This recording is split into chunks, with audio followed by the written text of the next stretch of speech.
संगम नगरी में विरासत के साथ टेक्नोलॉजी का अद्भुत संगम होने वाला है। संस्कृति और साइंस का ऐसा संगम शायद ही दुनिया ने आज से पहले कभी देखा हो।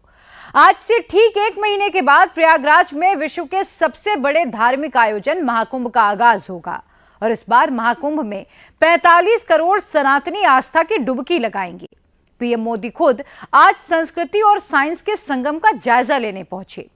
पीएम मोदी और योगी ने प्रयागराज में आज क्या देखा, महाकुंभ में इस बार क्या होगा, ऐसा कि पूरी दुनिया की नजर हिंदुस्तानी संस्कृति पर होगी। महाकुंभ की पूरी डिटेल इस रिपोर्ट में देखिए।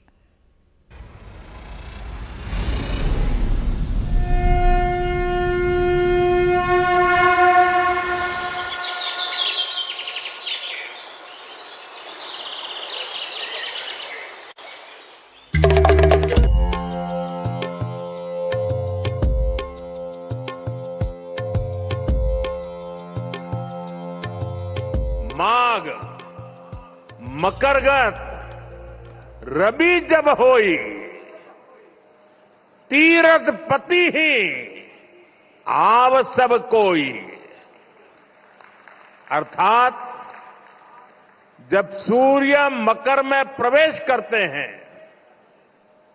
सभी दैवीय शक्तियां, सभी तीर्थ, सभी ऋषि, महर्षि, मनीषी प्रयाग में आ जाते हैं। संगम नगरी प्रयागराज के महाकुंभ में इस बार आस्था की डुबकी बेहद खास होने वाली है। महाकुंभ में आस्था के ऐसे रंग बिखरने वाले हैं जो दुनिया में पहले शायद ही किसी धार्मिक मेले में देखे गए हों। महाकुंभ में पहली बार दुनिया भर से 45 करोड़ हिंदू आस्था की डुबकी लगाने प्रयागराज पहुंचने वाले हैं। पहली बार दुनिया का हर तीसरा हिंदू आस्था के सबसे बड़े महापर्व में शामिल होने वाला है। दुनिया के सबसे बड़े आयोजन के लिए प्रयागराज में महाकुंभ का मंच पूरी तरह तैयार है। इस बार हिंदुत्व का सबसे बड़ा मेला 13 जनवरी से शुरू होगा। 45 दिन तक चलने वाला महाकुंभ 26 फरवरी तक चलेगा।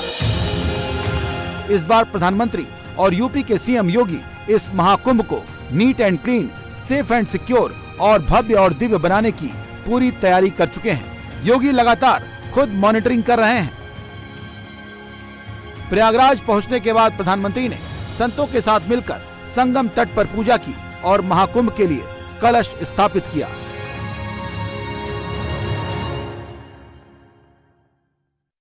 त्रिवेणीम माधवम सोमम भरद्वाजम च वासुकिम वंदे अक्षयवटम शेषम प्रयागम तीर्थनायकम। अर्थात त्रिवेणी का त्रिकाल प्रभाव, वेणी माधव की महिमा, सोमेश्वर के आशीर्वाद, ऋषि भारद्वाज की तपोभूमि, नागराज वासुकी का विशेष स्थान, अक्षय वट की अमरता और शेष की अशेष कृपा, ये है हमारा तीर्थराज प्रयाग। प्रधानमंत्री मोदी ने प्रयागराज में 5 कॉरिडोर समेत 5500 करोड़ की 167 योजनाओं का आगाज किया। महाकुंभ जैसे इतने बड़े आयोजन को कराना एक चैलेंज है और योगी सरकार ने इस चैलेंज को न सिर्फ एक्सेप्ट किया है बल्कि उसे सही तरीके से एग्जीक्यूट भी करा रहे हैं। कुंभ कैसे होना चाहिए? कुंभ भव्य भी हो, दिव्य भी हो, स्वच्छ भी हो, सुरक्षित भी हो, सुव्यवस्थित भी हो। यह परिकल्पना आदरणीय प्रधानमंत्री जी ने 2019 में दी और इस बार का कुंभ भव्य भी, दिव्य भी और डिजिटल कुंभ के रूप में कैसे होना है, यह भी आदरणीय प्रधानमंत्री जी की प्रेरणा से प्रयागराज शहर आसपास के जनपदों और दुनिया के सबसे बड़े अस्थायी शहर के रूप में प्रयागराज कुंभ के इस महाकुंभ के शुभारंभ की दिशा से आज आदरणीय प्रधानमंत्री जी हजारों करोड़ रुपए की इन अस्थायी परियोजनाओं का शुभारंभ अपने कर कमलों से कर रहे हैं। 2025 का महाकुंभ डिजिटल महाकुंभ के तौर पर मनाए जाने की तैयारी है। श्रद्धालुओं की सुविधा के लिए एडवांस टेक्नोलॉजी का सहारा लिया जा रहा है। 45 करोड़ लोगों की निगरानी एआई तकनीक के जरिए की जाएगी। सरकार की कोशिश है कि प्रयागराज महाकुंभ में शामिल होने वाले श्रद्धालु इस भव्य आयोजन की पवित्रता और प्राचीनता का एहसास करते हुए आधुनिक तकनीक का भी फायदा उठा सकें। इसके तहत वर्चुअल गाइडेंस, डिजिटल मैप्स और मोबाइल ऐप के जरिए श्रद्धालुओं को आयोजन स्थल की जानकारी दी जाएगी। प्रयागराज में प्रधानमंत्री मोदी ने महाकुंभ में पहली बार जनरेटिव एआई बेस्ड कुंभ सहायक चैटबॉट लॉन्च किया। एआई चैटबॉट 11 भाषाओं में चैट कर सकता है। इसकी मदद से अलग अलग भाषाओं के लोग महाकुंभ की जानकारी अपने लैंग्वेज में ले सकते हैं। चैटबॉट इंटरैक्टिव कन्वर्सेशन और पर्सनल जीआईएफ की सुविधा से लैस होगा। महाकुंभ 2025 का आयोजन जिस दौर में हो रहा है वो टेक्नोलॉजी के मामले में पिछले आयोजन से बहुत आगे है। पहली बार कुंभ आयोजन में एआई, आर्टिफिशियल इंटेलिजेंस और चैटबॉट का प्रयोग होगा। एआई चैटबॉट 11 भारतीय भाषाओं में संवाद करने में सक्षम है। मेरा ये भी सुझाव है कि डेटा और टेक्नोलॉजी के इस संगम से ज्यादा लोगों को जोड़ा जाए। इस महाकुंभ में बहुत से इंतजाम ऐसे हैं जो पहले किसी भी आयोजन में नहीं किए गए। महाकुंभ में श्रद्धालुओं की सुविधा के लिए पहली बार गूगल नेविगेशन का उपयोग किया जाएगा। महाकुंभ में अपनों से बिछड़ने वाले लोगों की पहचान के लिए फेस रिकॉग्निशन तकनीक का उपयोग किया जाएगा। ये एआई कैमरे फोटो खींचकर व्यक्ति की पहचान कर लेंगे। पहली बार पिंक व्हीकल्स और ई रिक्शा से प्रदूषण मुक्त यात्रा करने का मौका मिलेगा। पिंक ई रिक्शा और ई ऑटो में सिर्फ महिलाएं ही चालक होंगी। इस सुविधा का लाभ महिला श्रद्धालुओं को मिलेगा। पहली बार पानी के नीचे निगरानी के लिए अंडर वाटर ड्रोन का इस्तेमाल किया जा रहा है। महाकुंभ में पहली बार फायर बोट्स की तैनाती की गई है। देश में पहली बार प्रयागराज में रेलवे हिंदी, अंग्रेजी ही नहीं बल्कि 15 प्रमुख भाषाओं में अनाउंसमेंट करवाएगा। महाकुंभ में पहली बार देश भर के टॉप 100 हस्तशिल्पी अपनी कला का प्रदर्शन करेंगे। प्रयागराज का महाकुंभ सही तरीके से आयोजित हो सके, इसके लिए यूपी सरकार ने ऐसा अस्थायी शहर बसाया है जहां 45 दिनों में करीब 45 करोड़ लोग शिरकत करेंगे। श्रद्धालुओं के स्नान के लिए 13 किलोमीटर लंबा रिवर फ्रंट बनाया गया है।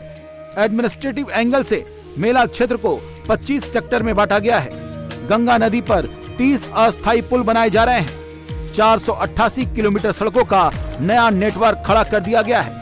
पीने के पानी के लिए 1250 किलोमीटर लंबी पाइपलाइन डाल दी गई है। ट्रैफिक मैनेजमेंट के लिए संगम तट के पास 1850 हेक्टेयर से अधिक में पार्किंग एरिया डिसाइड किया गया है। महाकुंभ में औसतन हर रोज 1 करोड़ लोग संगम में डुबकी लगाएंगे। योगी सरकार ने श्रद्धालुओं के लिए मेला कैंपस में ही रोकने का पुख्ता इंतजाम किया है। इस बार महाकुंभ में 1,60,000 टेंट बनाए गए हैं।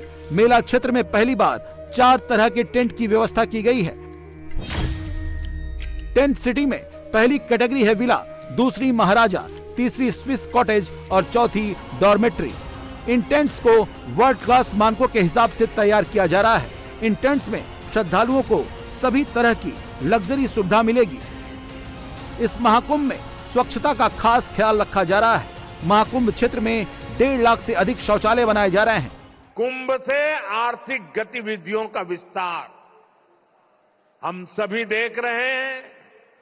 कैसे कुंभ से पहले इस क्षेत्र में आर्थिक गतिविधियों में तेजी आ रही है। लगभग 1.5 महीने तक संगम किनारे एक नया शहर बसा रहेगा। जहां हर रोज लाखों की संख्या में लोग आएंगे। पूरी व्यवस्था बनाए रखने के लिए प्रयागराज में बड़ी संख्या में लोगों की जरूरत पड़ेगी। 6,000 से ज्यादा हमारे नाविक साथी, हजारों दुकानदार साथी, पूजा पाठ और स्नान ध्यान कराने में मदद करने वाले सभी का काम बहुत बढ़ेगा।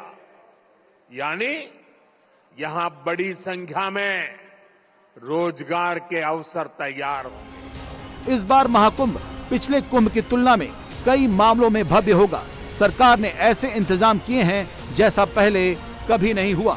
45 दिन तक संगम तट की अलग ही तस्वीर दुनिया के सामने दिखेगी। मेला क्षेत्र में 67,000 LED लाइट्स लगाई जा रही हैं। इसके अलावा 2,000 सोलर लाइट्स का भी इंतजाम है।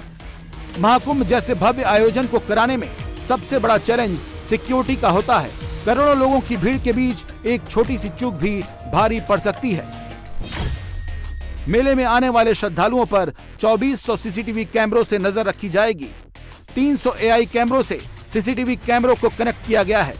सुरक्षा के लिए ATS सेंटर पैरामिलिट्री फोर्सेस तैनात रहेंगी। 37,000 सुरक्षा कर्मी लोगों की सुरक्षा और सुविधा के लिए हर वक्त मौजूद रहेंगे। ऐसे ही संगम में डुबकी लगाने वाले श्रद्धालुओं की सुरक्षा के भी चाक चौबंद इंतजाम हैं। इसके लिए जल पुलिस के लिहाज से 4 जोन की सिक्योरिटी लेयर बनाई गई है, जिसमें 107 बीटों में बटे सुरक्षा कर्मी आने वाले श्रद्धालुओं की हिफाजत के लिए तैनात रहेंगे। 10 कंपनी PSC, SDRF, NDRF और 141 सुरक्षा कर्मियों के अलावा 709 पर रक्षक तैनात किए जा रहे हैं। 45 दिन में 45 करोड़ हिंदू प्रयागराज पहुंचेंगे। इतनी बड़ी संख्या में श्रद्धालुओं के आवागमन के लिए रेलवे ने खास इंतजाम किया है। लोगों की भीड़ को कंट्रोल करने के लिए 9 स्टेशन बनाए गए हैं। देश भर से आने वाले करोड़ों भक्त इन्हीं 9 स्टेशन पर उतरेंगे। रेलवे ने पहले ही इन स्टेशन को पूरी तरह तैयार कर लिया है। देश दुनिया के किसी कोने से कुंभ तक पहुंचने में कोई दिक्कत न हो, इसके लिए यहां की कनेक्टिविटी पर विशेष फोकस किया गया है। अयोध्या, वाराणसी, रायबरेली, लखनऊ से प्रयागराज शहर की कनेक्टिविटी को बेहतर किया गया है।